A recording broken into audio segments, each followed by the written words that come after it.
Hello student, देखिए आज class 10th NCERT का चैप्टर 1.2 का क्वेश्चन नंबर 3 स्टार्ट कर रहे हैं। देखिए, अभाज्य गुणनखंड विधि द्वारा निम्न पूर्णांकों के एचसीएफ व एलसीएम ज्ञात कीजिए। फर्स्ट पॉइंट है इसका 12, 15 और 21, ये तीनों संख्याएं हैं। तो सबसे पहले इन तीनों संख्याओं को लिख लेते हैं, 12, 15 और 21। अब इनके अभाज्य गुणनखंड करेंगे जो आपने छोटी कक्षाओं में सीखे होंगे। देखिए 12, 15 और 21।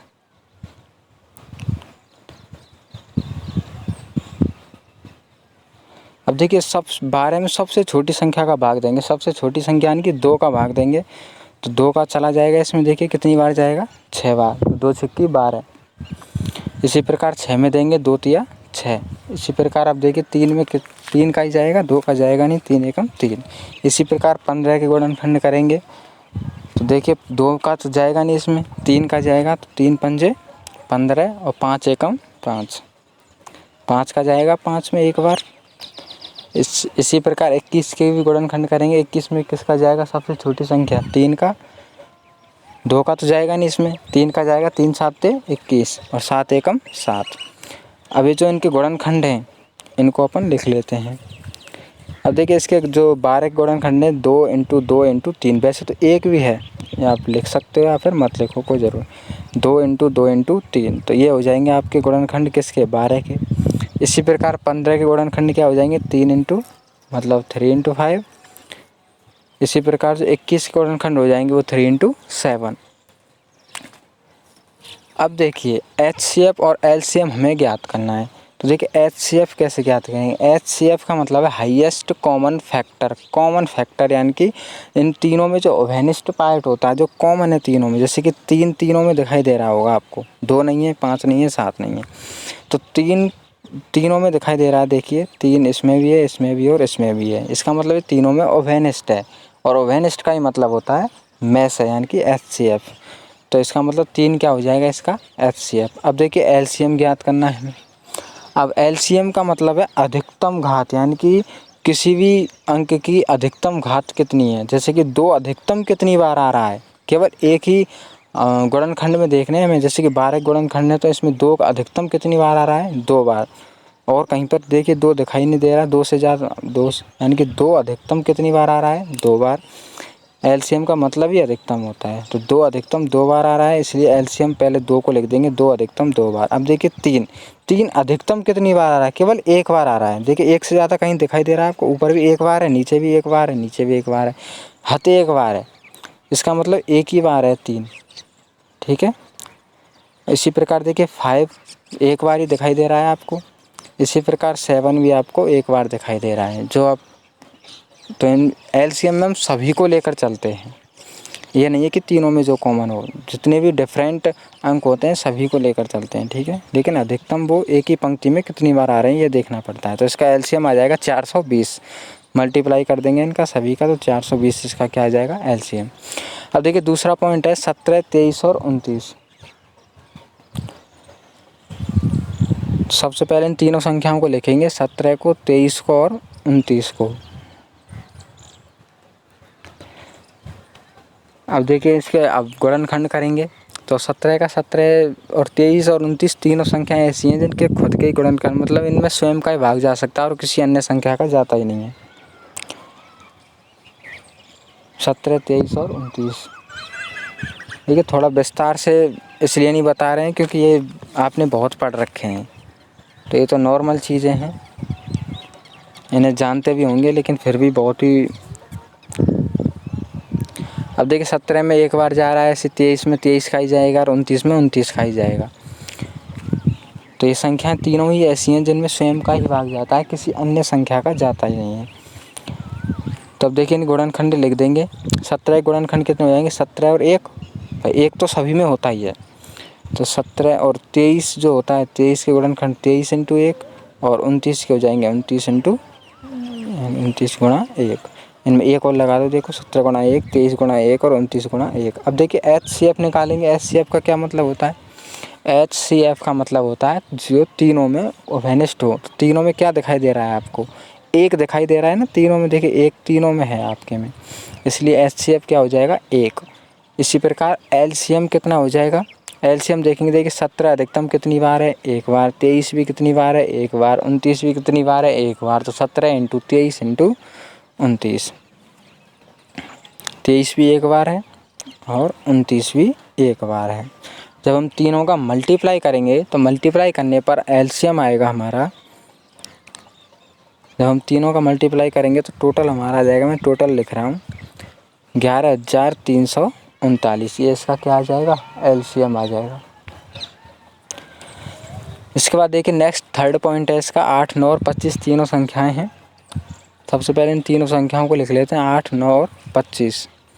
अब इनके गुणनखंड करेंगे, वैसे भी आपको दिखाई दे रहे हैं लेकिन फिर भी मैं करके दिखा देता हूँ आपको। देखिए 8 के जो गुणनखंड, 8 के, 9 के और 25 के। अब देखिए 8 में सबसे छोटी संख्या का भाग देंगे, किसका जाएगा, 2 सबसे छोटी संख्या है, 2 का भाग चला जाता है 8 में, 2 चौके 8। इसी प्रकार 4 में देंगे 2 का, 2 2 दूनी 4 और 2 एकम 2। इसी प्रकार 9 में किसका जाएगा, 3 का, 3 9 और 3 एकम 3।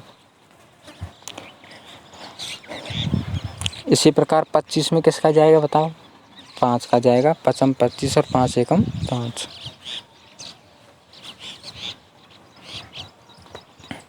तो 25 में चला जाएगा, 5 25, 5 बार जाएगा, ठीक है, 2 का और 3 का जाएगा नहीं, 5 का जाएगा, 5 25 और 5 एकम 5। अब इन गुणनखंडों को उन संख्याओं के सामने लिख लेते हैं। जैसे 8 के गुणनखंड क्या थे, 2 × 2 × 2 × 1, 2 × 2 × 2। इसी प्रकार 9 के कितने हो जाएंगे, 3 × 3, और साथ में 1 भी है तो 1 को भी लिख लेते हैं, 1। इसी प्रकार इसमें भी 1 है, 1 को लिख लेते हैं। अब देखिए 25 यानी कि 25 के कितने, 5 × 5 और × 1, 5 × 5 × 1। देखिए HCF आपको दिखाई दे रहा होगा कितना है, तीनों में कॉमन क्या है, ना तो 2 है, ना 3 है, ना 5 है। इसका मतलब क्या है, देखिए तीनों में केवल एक ही संख्या कॉमन आपको दिखाई दे रही होगी, और वो क्या है, 2 भी नहीं है, 3 भी नहीं है, 5 भी नहीं है, तो क्या है, केवल एक संख्या है, यानी कि जो एक है वो तीनों में आपको दिखाई दे रहा है, 1 1 1। इसका मतलब HCF कितना हो जाएगा, 1। अब देखिए LCM कैसे निकालेंगे, सबसे पहले 2 को देखो, 2 अधिकतम कितनी बार आ रहा है, 3 बार, तो तीनों बार लिख लो उसको। 2 अधिकतम 3 बार आ रहा है तो 3 बार लिख लेंगे, 2 × 2 × 2। अब देखिए अब 2 को छोड़ो, अब 3 पर आ जाओ, 3 अधिकतम कितनी बार है, 2 बार, तो 2 बार लिख लेंगे इसको। अब 3 को छोड़ो, 5 पर आ जाओ, 5 अधिकतम कितनी बार आ रहा है, 2 बार, तो 2 बार लिख लेते हैं इसको। अब इन सभी का जब मल्टीप्लाई करेंगे हम, तो देखिए कितना आएगा, 2 दूनी 4 दूनी 8, 8 तिया 24, और जब इनका 24 तिया 72 × 25 जब हम करेंगे तो हमारा जो टोटल LCM आएगा, वो टोटल LCM आ जाएगा 1800, यानी कि 1800। ये आपका क्या आ जाएगा, LCM, यही आंसर। अब देखिए इसका जो क्वेश्चन नंबर 4 है, ये क्वेश्चन नंबर 3 था, क्वेश्चन नंबर 4 है हमारा 1.2 का, कि HCF, ये दोनों संख्याएं 306 और 657, इन दोनों संख्याओं का HCF हमें 9 दिया हुआ है। ये दोनों क्या हैं, संख्याएं हैं, इन दोनों संख्याओं का जब हम HCF निकालेंगे तो वो 9 हमें दिया हुआ है कि 9 है इनका HCF, और हमें इन दोनों संख्याओं का क्या ज्ञात करना है, LCM ज्ञात करना है। सबसे पहले इन्हें एक क्रम से लिख लेते हैं, कैसे, देखिए बोर्ड में लिखने का एक तरीका होता है, तो देखिए इसे लिख लेते हैं। पहले दोनों संख्याओं को लिख लेते हैं कि पहली संख्या बराबर 306, दूसरी संख्या बराबर 657, HCF बराबर 9, और हमें LCM LCM हमें ज्ञात करना है, ठीक है। तो हमने क्वेश्चन नंबर 2 में सिद्ध किया था कि दोनों संख्याओं का जो गुणनफल होता है वो LCM × HCF के गुणनफल के बराबर होता है। तो उसी फॉर्मूले को यूज़ करेंगे कि दोनों संख्याओं का गुणनफल यानी कि पहली संख्या इंटू दूसरी संख्या बराबर HCF into LCM into LCM।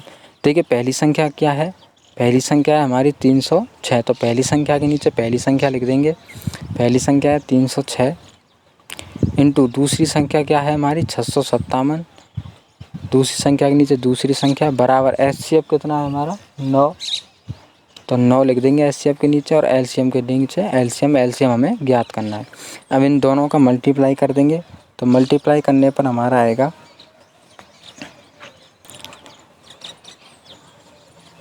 2,01,042 और 9 इंटू LCM। अब देखिए 9 गुणा में इधर इसका पक्षांतरण करेंगे तो किस में आ जाएगा, ये भाग में यानी कि डिवाइड में आ जाएगा। जब ये गुणा है में तो इसका पक्षांतर करेंगे तो क्या आ जाएगा, भाग में आ जाएगा।